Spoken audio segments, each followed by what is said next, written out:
Hey my cookies, this one is highly requested. So today we are going to try to recreate the Turkey Leg Hut's famous stuffed turkey legs.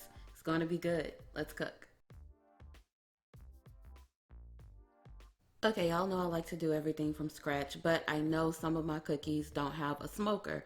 I don't even have a smoker. I was going to buy one, but anyway. So what I did was I purchased already smoked turkey legs from the grocery store.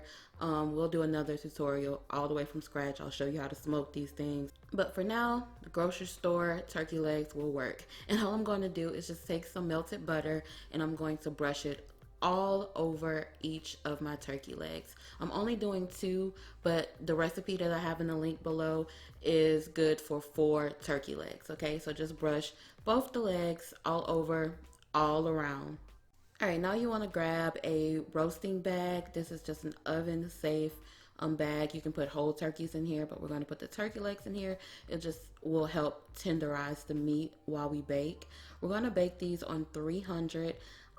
The timing is going to depend on the size of your turkey legs. Mine were rather large, so it took these guys like an hour and 30 minutes to get tender. But just check them after that first hour, check every 10 minutes, and just until they're fork tender.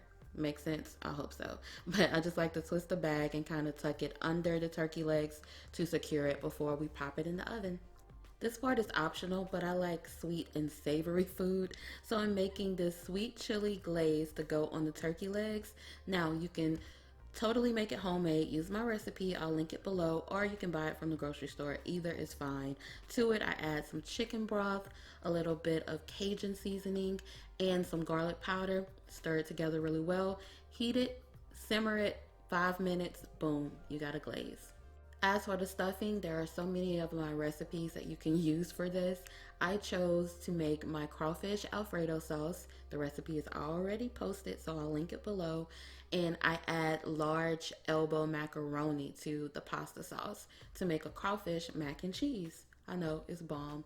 Also, what you can do is use my seafood rice or my dirty rice instead of the elbow macaroni. So you can just use the sauce and pour it over the rice. Oh my God.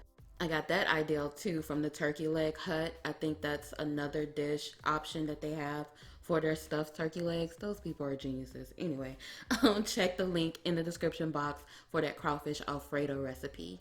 But look at this. I can just eat it like this. It's so doggone good. All right, back to the turkey legs.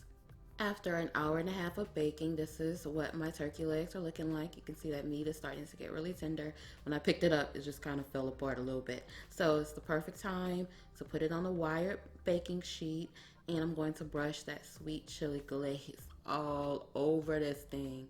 Then you want to pop it back into that 300-degree oven for about 5 minutes without the bag. Just leave it on the little baking sheet. If you don't have one with a wired rack, then just put it on foil or parchment paper. Just 5 minutes, that's it. After that 5 minutes, I just took a fork and plucked some of the meat off the bone before I topped it with the mac and cheese, that crawfish mac and cheese. Y'all, just look, just look. Before I added the elbow macaroni to the pasta sauce, I took a little bit of the sauce off just so I can do this. Pour that sauce on top. Add a little bit of extra shaved Parmesan cheese. Garnish with a little parsley and get your entire life. The recipe link is down there in the description box. Thank you to the Turkey Leg Hut for this amazing dish idea. Oh my God, I got so many requests to recreate this. I cannot wait to visit their restaurant in Texas and get the real deal. Thanks for watching. I gotta eat. So until next time, be blessed.